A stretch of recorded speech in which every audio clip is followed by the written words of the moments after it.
Olá pessoal, tudo bem? Tudo certinho? O meu nome é Adilson Pera, eu sou professor de Direito Administrativo e hoje eu estou aqui para corrigirmos algumas questõezinhas de provas de concursos públicos e também de exames da OAB. Lembrando que é importantíssimo que você faça questões e que você treine o máximo que você conseguir treinar, tá? As questõezinhas são importantes na medida em que você faz um diagnóstico, ou seja, o que você está errando mais e, portanto, o que você tem que estudar mais, e o que você está errando menos e, portanto, o que você pode estudar um pouco menos, tá? Além de, claro, preparar você para a prova efetivamente. Então é importantíssimo que você treine, que você faça bastantes questões de concursos públicos anteriores ou para você que vai prestar o exame da OAB. Tá legal? Muito bem, joia. Vamos lá para a nossa primeira questãozinha, que diz o seguinte. A administração pública restringiu a participação de pessoas excessivamente obesas. Então vamos lá. Pessoas excessivamente obesas em um concurso público para provimento de cargo público de agente penitenciário. Ponto. A restrição pode não ferir o princípio da isonomia desde que... Dois pontos. Pessoal, princípio da isonomia equivale ao princípio da igualdade, né? Ou seja, a igualdade real ou material estabelece que os iguais serão tratados de forma igual e os desiguais de forma desigual nos limites de suas desigualdades, né? E o princípio da igualdade formal estabelece que todos são iguais perante a lei. Ok. Pera, nesse caso aqui, a administração ela pode ou não restringir a participação de pessoas excessivamente obesas num concurso público? Depende. Depende, Pera? Depende. Depende justamente do exercício da função.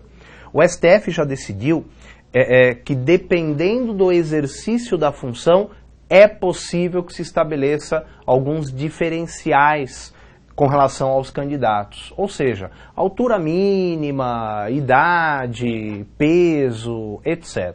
Tá? E por isso que é importantíssimo a gente dar uma analisada aqui no cargo, né? Agente penitenciário. Gente, é plausível que a administração restrinja a participação de pessoas excessivamente obesas para ocupar o cargo de agente penitenciário? Sim, sim. Por conta do exercício da função que será desempenhada, tá?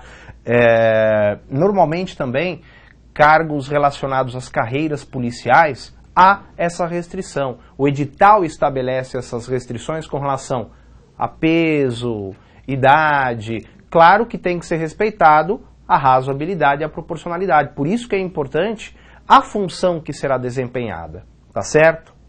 Ok. Isso você encontra, inclusive, no artigo 39, parágrafo 3º da Constituição Federal. O artigo 39, parágrafo 3º da Constituição, ele estabelece que é vedado, né, a discriminação com relação a participantes do concurso público com relação à idade, peso, tal, salvo quando relacionados ao desempenho da função. Tá? Veja, não me parece que seria plausível, por exemplo, você restringir a participação de uma pessoa considerada obesa para um cargo de analista do TJ, tá? Para um cargo de professor, certo? Agora, para as carreiras policiais, para bombeiro, agente penitenciário, como estabelece aqui a questão, é plausível a restrição? Me parece que sim, inclusive o STF já decidiu a esse respeito, ok? Então, a alternativa correta dessa questão é a letra C de casa. O discrimen, ou seja, a discriminação, guarde relação de pertinência lógica com o desempenho do cargo. Isso é importantíssimo, né? Com o desempenho do cargo. Tá legal? Tranquilos? Então, a letra C de casa é a alternativa correta dessa questão aqui, número 1. Tá certo? Muito bem. Tranquilos. Questão número 2. Diz o seguinte: assinale a opção correta a respeito da organização da administração pública federal. Ok. Letra A. As sociedades de economia mista têm patrimônio próprio e capital exclusivo da União. Grife isso aqui. Capital exclusivo da União. Destinando-se à exploração de atividade econômica que o governo seja levado a exercer por força de contingência ou conveniência administrativa. Grifa isso aqui também. Por força de contingência ou conveniência administrativa. Pessoal, essa alternativa aqui tem 2 erros, tá? Primeiro o seguinte, sociedade de economia mista.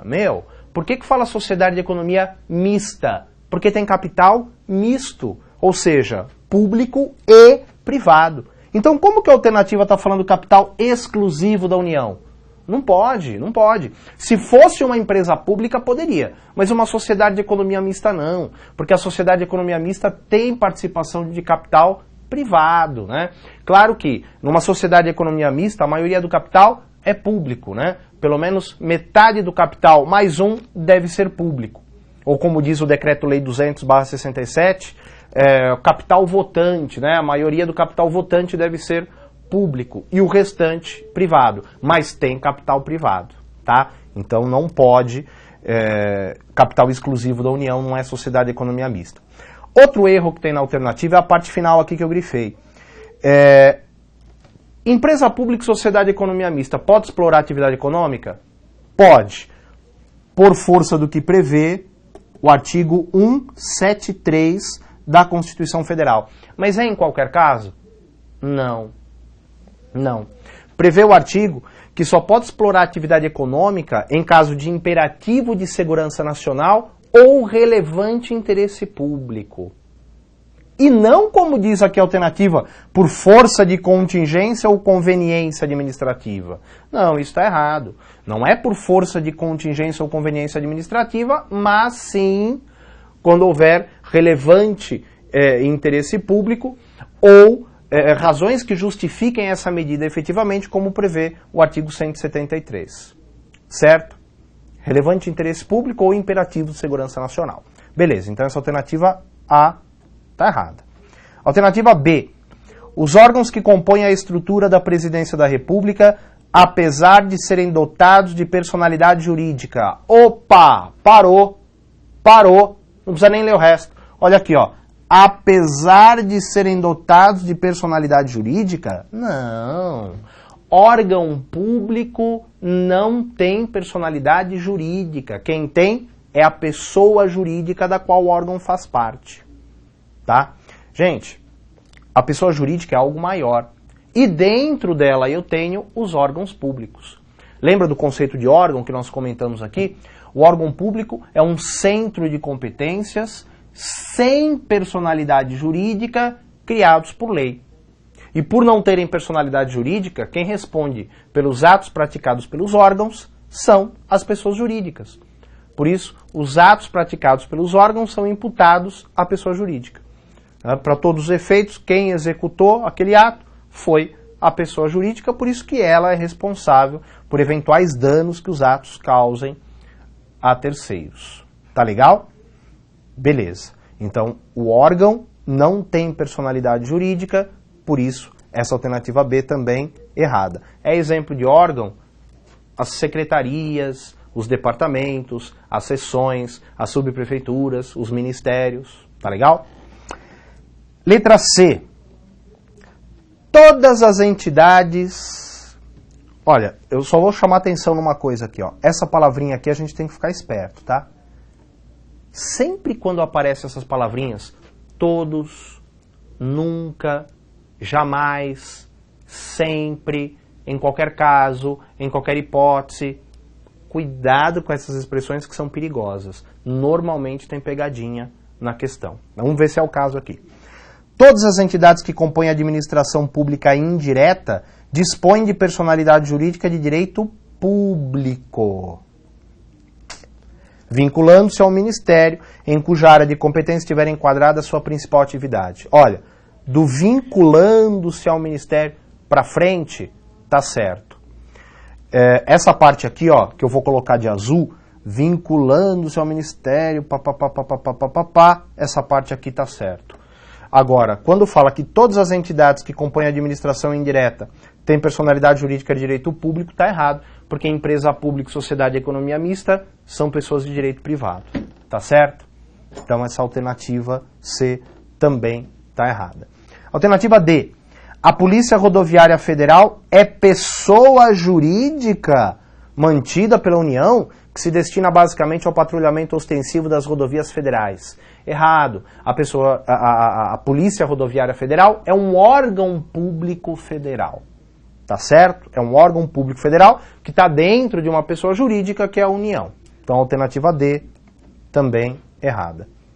A alternativa E foi a que sobrou, né? Se não for essa, tem alguma coisa errada aí. Bom, mas deve ser, ó. As autarquias destinam-se à execução de atividades típicas da administração pública, que requeiram para seu melhor funcionamento gestão administrativa e financeira descentralizada. Perfeito, essa alternativa E está correta. Lembra que todas as pessoas que integram a administração indireta são hipóteses de descentralização, tá? Então, usado certinho essa expressão descentralizada e realmente as autarquias se destinam à execução de atividades típicas da administração. Então essa questão, alternativa E é a alternativa correta. Muito bem. Questão 3. Suponha que um servidor tenha sido absolvido na instância penal em razão de ter ficado provada a inexistência do ato ilícito que lhe for atribuído. Nessa situação, 2 pontos. Esse enunciado tem uma coisa muito importante, que é o seguinte: inexistência do ato ilícito. Então ele foi absolvido na esfera penal por inexistência do ato ilícito. Lembra que o artigo 126 da Lei 8.112/90 estabelece que, se o agente for absolvido na esfera penal por inexistência do fato ou negativa da autoria, obrigatoriamente ele também será absolvido na esfera administrativa. Tá? Artigo 126 da Lei 8.112/90. Cuidado com a pegadinha da prova. Cuidado com a pegadinha da prova, que é a seguinte: o agente foi absolvido na esfera penal por falta de provas. Será também absolvido na esfera administrativa? Não. Se ele for absolvido na esfera penal por falta de provas, ele vai responder na esfera administrativa normalmente. E nesse caso ele pode até ser punido na esfera administrativa, embora absolvido criminalmente. Tá certo? Agora, se ele for absolvido na esfera penal por inexistência do fato ou negativa da autoria, aí ele tem que ser absolvido também na esfera administrativa obrigatoriamente. Tá? E veja o que o enunciado diz: inexistência do ato ilícito. Então, nesse caso, ele tem que ser absolvido, sim, na esfera administrativa. Vamos ver o que as questões falam aqui, o que as alternativas, né, dizem. Em nenhuma hipótese, a letra A, em nenhuma hipótese a decisão judicial surtirá efeito na relação funcional e, em consequência, na esfera administrativa. Gente, acabei de falar, né? Cuidado, olha aqui, ó. Em nenhuma hipótese, meu. Como em nenhuma hipótese? Existem 2 hipóteses: inexistência do fato e negativa da autoria. Artigo 126 do Estatuto Federal. Então essa alternativa, errada. Letra B. A punição na instância administrativa, caso tenha sido aplicada, não poderá ser anulada. Mentira! Pode ser anulada, inclusive gera a reintegração do servidor ao cargo anteriormente ocupado. Tá? Imagina que o servidor é demitido na esfera administrativa e posteriormente na esfera judicial ele é absolvido por negativa da autoria ou inexistência do fato. Aí ele deve ser reintegrado ao cargo anteriormente ocupado com direito a todas as vantagens. Tá? Muito bem. Vimos isso na aula de servidores públicos. Tá? Então a letra B também errada. Letra C. A decisão absolutória não surtirá A decisão absolutória não influirá na decisão administrativa se, além da conduta penal imputada, houver a configuração de ilícito administrativo naquilo que a doutrina denomina de conduta residual. Não, está errado essa alternativa aqui. Se ele for absolvido na esfera penal por inexistência do fato ou por negativa da autoria, ele também será absolvido na esfera administrativa. Letra D.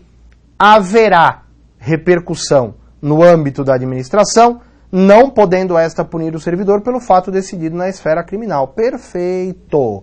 Perfeito. A letra D está correta. Justificativa, artigo 126 da Lei 8.112/90. A letra E diz assim: a absolvição penal só gera efeito na esfera administrativa por falta de provas. Errado, né? Errado. Então a letra D de dado é a alternativa correta aqui dessa questão número 3. Muito bem. Última questãozinha, questão 4, diz o seguinte: assinale a alternativa correta. Beleza, ele quer acerta, tranquilo. Toma cuidado, fica uma dica aqui. Cuidado quando o enunciado pede para assinalar a alternativa incorreta, hein? Fica esperto, é questão de atenção. Aí ele quer errada. Não é o caso aqui ele está pedindo a correta. Vamos lá. Letra A, que diz o seguinte: o poder de polícia administrativa incide sobre bens, direitos individuais e pessoas que se contrapõem ao interesse da coletividade. Errado. O que incide sobre pessoas é a polícia judiciária. A polícia administrativa ela incide sobre bens, direitos e atividades particulares que se contrapõem ao interesse coletivo. Tá bom? Então o que está errado aqui é pessoas. Beleza. Alternativa A, errada. B. O cumprimento pelo subordinado das ordens emanadas pelo superior hierárquico, salvo quando manifestamente ilegais, decorre do poder disciplinar. Errado. Não é poder disciplinar, é poder hierárquico. Poder hierárquico. Quando o subordinado cumpre ordens do superior, salvo quando as ordens são ilegais, né, que aí ele não deve cumprir, e ainda deve representar a autoridade competente, né, ele o faz com base, ocorre isso com base no poder hierárquico e não no poder disciplinar. Letra C. Por meio do poder hierárquico, o superior aplica sanções aos subordinados que cometam irregularidades, sendo admitida em nosso ordenamento a aplicação de penalidade com base tão somente na verdade sabida. Bom, vamos lá. 2 erros tem essa alternativa aqui. Primeiro, o poder pelo qual a administração pública aplica sanções não é o poder hierárquico, tá? Normalmente é o poder disciplinar, né, que aplica sanções aos servidores públicos e aos particulares que mantenham alguma relação específica de sujeição com o poder público. Exemplo, um contratado que não cumpre um contrato administrativo. Mas por que eu falei normalmente é o poder disciplinar? Porque o poder de polícia também se destina à aplicação de sanções, né? Uma multa de trânsito aplicada a um particular qualquer que não mantém a relação específica de sujeição com o poder público ocorre com base no poder de polícia, tá? As multas de trânsito em geral. Agora, o poder hierárquico não se destina à aplicação de sanções, tá? Esse é o primeiro erro. Segundo, ele fala sendo admitida em nosso ordenamento a aplicação de penalidade com base na verdade sabida. Errado. O que é a verdade sabida? A verdade sabida é aquela onde a autoridade competente aplica a sanção ao subordinado que cometeu uma irregularidade sem observância de contraditória e ampla defesa. Né? Sabe-se efetivamente quem praticou a penalidade, tem-se provas de que aquele servidor praticou a irregularidade, aí a autoridade competente vai lá, aplica a sanção, sem observância de contraditória e ampla defesa. Isso é inconstitucional, já que a Constituição Federal garante o devido processo legal. Então a aplicação de sanção com base na verdade sabida não pode ser aplicada em nosso ordenamento, tá? Então está errado aqui a observância, a aplicação de penalidade com base na verdade sabida. Letra D. O poder de polícia é sempre autoexecutório. Errado.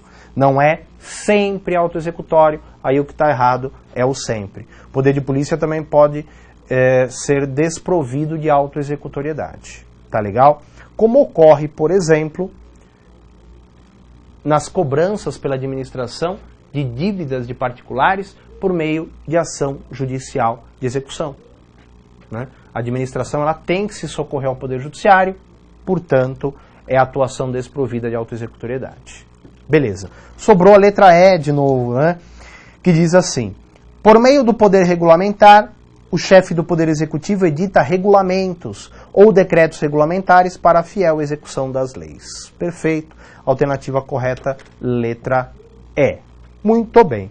Ok. Pessoal, aí estão os meus contatos. Muito obrigado. Espero que você tenha gostado aí dessa aula de correção de questões e até o nosso próximo encontro. Tchau, tchau.